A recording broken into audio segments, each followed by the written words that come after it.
భారత్ పాకిస్తాన్ మధ్య పూర్తి స్థాయి యుద్ధం దిశగా పరిస్థితులు వెళ్తూ ఉన్నాయి. భారత్ మీద పాకిస్తాన్ డ్రోన్లు మిజైళ్లు ప్రయోగిస్తూ ఉంటే భారత్ కూడా ప్రతిగా పాకిస్తాన్ మీద భారీగానే దాడులు చేస్తూ ఉన్నారు.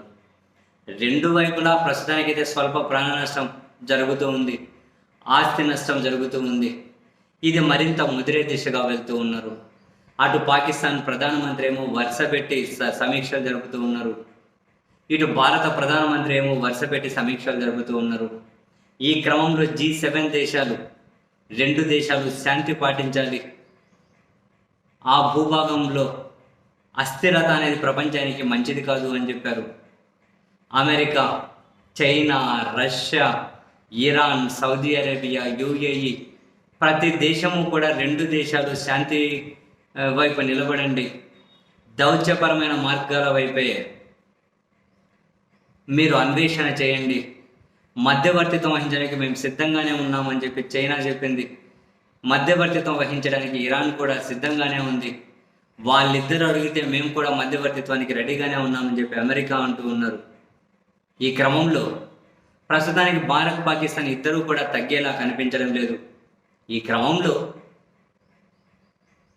రెండు దేశాలు కనుక పూర్తి స్థాయి యుద్ధానికి వెళ్తే పాకిస్తాన్ వైపు ప్రపంచంలో ఏ దేశం నిలబడుతుంది, భారత్ వైపు ఏ దేశం నిలబడుతుంది అనే ప్రశ్నలు అయితే వస్తూ ఉన్నాయి.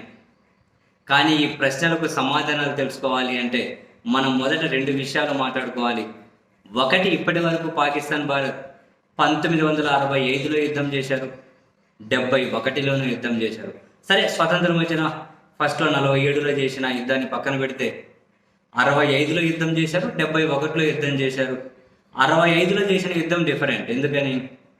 పాకిస్తాన్ అనుకుంది 1961లో చైనాతో భారత్ యుద్ధం చేసింది, నైతికంగా వాళ్ళు చాలా బలహీన పడిపోయారు, అందుకని మనం కనుక భారత్ మీద యుద్ధం చేస్తే గెలవచ్చు అనుకున్నారు.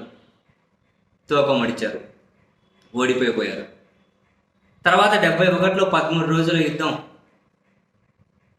ఆ 13 రోజుల యుద్ధం ముగిసిన తర్వాత పాకిస్తాన్ విడిపోయి బంగ్లాదేశ్ ఏర్పాటు కావాల్సి ఉంది. మనం ఈ రెండు యుద్ధాల్లో కనుక ఒక పాయింట్ ఏంటి అంటే, పాకిస్తాన్ అప్పుడు పాశ్చాత్య దేశాల కూటమిలో ఉంది కాబట్టి పాశ్చాత్య దేశాలు పాకిస్తాన్కు మద్దతు ఇచ్చాయి. సరే, డైరెక్ట్గా సైనికులను పంపకపోవడం ఏంటి?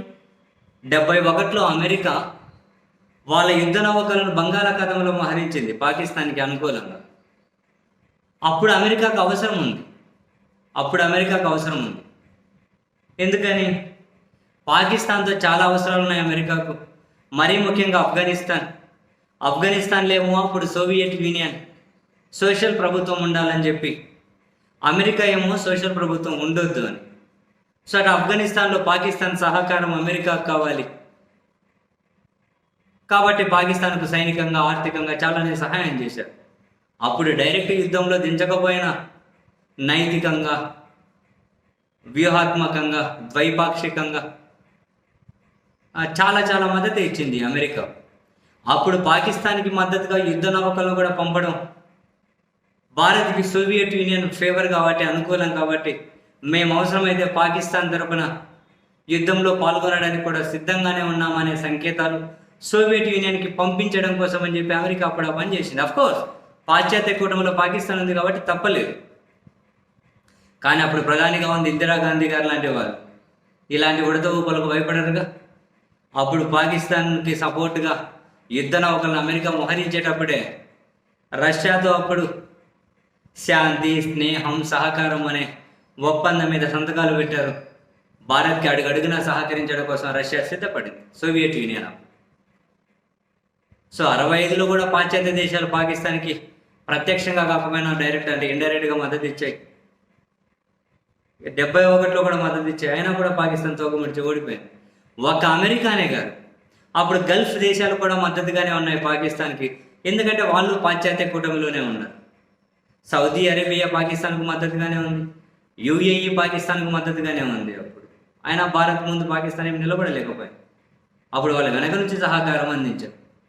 సరే, ఇప్పుడు సీన్ కట్ చేస్తే ఏమో పాశ్చాత్య ఏమంటారు, ప్రచన్న యుద్ధ కాలం అయితే ఇప్పుడు లేదు. ఇప్పుడున్నదంతా ఏముంది, వాణిజ్యపరమైనటువంటి యుద్ధాలే. మా దేశం నుంచి నువ్వేం కొంటావు, మా దేశానికి నువ్వు ఏమిస్తావు. చివరికి అమెరికా అధ్యక్షుడు ట్రంప్ రష్యాతోనే స్నేహపూర్వక సంబంధాల కోసం వెంపర్లాడుతున్నారంటే ప్రస్తుత ప్రపంచ పరిస్థితి మనం అర్థం చేసుకోవచ్చు. మొన్నటి వరకు కూడా పాకిస్తాన్కి సౌదీ అరేబియా, యూఏఈ మద్దతుగానే ఉన్నాయి.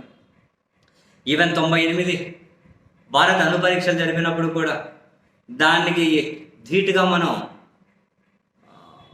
భారత్ మీద ఏమైనా చర్యలు తీసుకోవాలా వద్దా, ఏం చేయాలని పాకిస్తాన్ తటమటాయిస్తున్నప్పుడు మేము రోజుకు మీకు అవసరమైతే 50 బ్యారెళ్ళు సమరిస్తామని చెప్పింది సౌదీ అరేబియా పాకిస్తాన్. ఇదంతా అయిపోయింది. ఇప్పుడు సీన్ కట్ చేస్తే భారత్ తనకంటూ ఒక గుర్తింపు ఏర్పరచుకుంది. ఆ 1999 తర్వాత రోజుల్లో కానీ వరుస పెట్టి తన విధానాలతోటి, తన నాయకత్వంతో పాకిస్తాన్కి మిత్రులుగా ఉన్న వాళ్ళు, పాకిస్తాన్కి సహకారం అందించిన వాళ్ళు ఇప్పుడు వాళ్ళలో లేరు.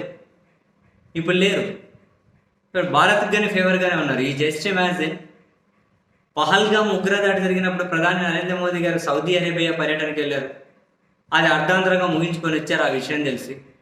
అండ్ ఇప్పుడు పాకిస్తాన్ భారత్ మధ్య తీవ్ర స్థాయిలో యుద్ధ వాతావరణం, యుద్ధమే జరుగుతూ ఉంది.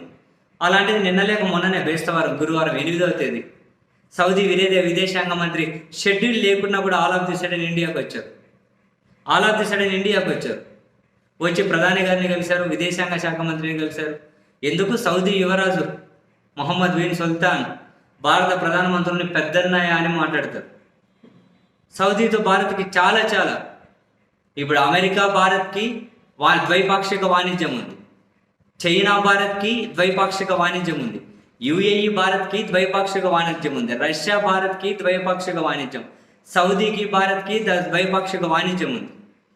అమెరికా, రష్యా, చైనా తోటి భారత్ ద్వైపాక్షిక వాణిజ్యం $10 బిలియన్ వరకు, $100 బిలియన్ వరకు ఉంటే, యుఏఈతో కూడా $100 బిలియన్ ఉంటే, సౌదీతో $50 బిలియన్ పైగా ఉంటే, రష్యాతో ఇప్పుడు దాదాపు $65-70 బిలియన్ చేరుకుంది. సో భారత్ ఈ దేశాలన్నింటితోనూ వాణిజ్య ఒప్పందాలు ఉన్నాయి. కానీ పాకిస్తాన్కి ఈ స్థాయిలో ఎస్టాబ్లిష్మెంట్ చేసుకునే అంత లేదుగా. అంటే ఇప్పుడు ఇరాన్ విదేశాంగ మంత్రి కూడా భారత్లోకి వచ్చారు. సరే, కాశ్మీర్ విషయంలో పాకిస్తాన్కి కాసింత ఫేవర్గా ఇరాన్ కనిపించిన ఈ ఉగ్రదాడులను ఖండించారు, ఉగ్రవాదులను ఏరివేయాలన్నారు. ఇరాన్ విదేశాంగ మంత్రి భారత్కి వచ్చారు నిన్ననే. సౌదీ ఇరాన్ విదేశాంగ మంత్రి అయితే ముందే షెడ్యూల్డ్ ప్రోగ్రామ్, అయినా కూడా యుద్ధం జరుగుతున్నప్పుడు రావాలనుకుంటే రాకుండా ఉండేవారు, కానీ వచ్చారు. సౌదీ విదేశాంగ మంత్రి షెడ్యూల్ లేకుండా కూడా వచ్చారు. ఇప్పుడు అమెరికా అయినా, యూకే అయినా, చైనా అయినా, రష్యా అయినా డైరెక్ట్గా ఈ దేశం వైపు నిలబడతాం, ఆ దేశం వైపు నిలబడడం అనే పరిస్థితి లేదు. అవసరమైతే పాకిస్తాన్ భారత్ మధ్య ఇంకా యుద్ధం పెరిగితే వాళ్ళ వస్తువులు ఇంకేమైనా అమ్ముడుపోతాయేమో, అవసరం ఏమైనా ఉంటుందో, వాణిజ్యం పెరుగుతుంది అని చెప్పి ఆలోచిస్తారు. సో ఇప్పుడు పాకిస్తాన్కి సౌదీ మద్దతుగా లేదు, యూఏఈ లేదు, అమెరికా డైరెక్ట్ అనేం లేదు. ఏదో సహకారం ఇస్తే ఇస్తారు. ఇప్పుడు సౌదీ, యూఏఈ అది కూడా ఇవ్వరు. ఎందుకు? పాకిస్తాన్ సూపర్ లీగ్ మ్యాచ్లు అక్కడ జరుపుకోలేని పరిస్థితులు ఉంటే మిగిలిన మ్యాచ్లు యూఏఈలో జరుపుకుంటామన్నా కూడా వాళ్ళు అలో చేయలేరు. ఇప్పుడు భారత్తో యుద్ధం ఉన్న పరిస్థితుల్లో మేము అలో చేయలేమన్నారు.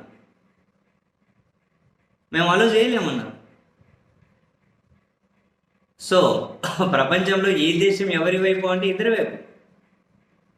ఇంకో మాట చెప్పాలంటే ఎక్కువగా భారత్ వైపే. ఎందుకంటే ఇప్పుడంతా వాణిజ్య సంబంధాలే కదా. ఇప్పుడన్నీ వాణిజ్య సంబంధాలే కదా. సో ఏ వ్యూ పాయింట్లో చూసినా భారత్ పాకిస్తాన్ మధ్య యుద్ధంలోకి మరో దేశం ఎంట్రీ ఇచ్చి డైరెక్ట్ యుద్ధానికి వస్తారని చెప్పి మనం భావించడానికి వీల్లేదు. సరే, టర్కిష్ అనేది పాకిస్తాన్కి డైరెక్ట్ మద్దతు పలుకుతుంది, ఇజ్రాయెల్ భారత్కి డైరెక్ట్ మద్దతు పలుకుతుంది. ఏమన్నా ఆయుధాలు ఇస్తే ఇస్తారేమో, అంతకుమించి సైన్యం పంపించే పరిస్థితి లేదు. సో ఏది ఏమైనా తెలుసుకోవాల్సింది పాకిస్తాన్ భారతే. భారత్ ముందు పాకిస్తాన్ ఎన్ని రోజులు నిలబడగలుగుతుంది అనేది ప్రశ్న. ఈ యుద్ధం ఎక్కడికి ముగింపు తీసుకొని, ఎక్కడ టర్న్ తీసుకొని ఎటు వెళ్తుంది అన్నది కూడా. పాకిస్తాన్ ఎక్కువ రోజులు నిలబడలేదు. ప్రపంచ దేశాలు ప్రస్తుతానికి మనం మాట్లాడుకున్నది అయితే న్యూట్రల్ ప్లాట్ఫామ్ మీద కాదు, కూడదని చెప్పి ఇంకా అంతకు మించి ముదిరి ప్రపంచ దేశాలు ఏమైనా డైరెక్ట్ నిర్ణయాలు తీసుకుంటాయని చెప్పి నేనైతే అనుకుంటలేను. అందరితో అవసరాలు ఉన్నాయి కాబట్టి ఎప్పటికైనా ఇది పాకిస్తాన్ భారత్ మధ్య ఈ యుద్ధంలో పాకిస్తాన్ వెనకడికి వేయక తప్పకపోవచ్చు. కాదు, కూడదంటే ప్రపంచ దేశాల ఆశ్రయాన్ని కోరి వాళ్ళ దౌత్యాన్ని, వాళ్ళ మధ్యవర్తిత్వాన్ని వాళ్ళు ఆశ్రయించి వాళ్ళ ద్వారా భారతదేశం కనుక ఈ శాంతిని పఠించి పాకిస్తాన్ భవిష్యత్తులో ఏం చేయకూడదు, కొన్ని గైడ్ లైన్స్ తోటి కనుక ఈ వివాదానికి ఫుల్ స్టాప్ పెడతారేమో చూడాలి.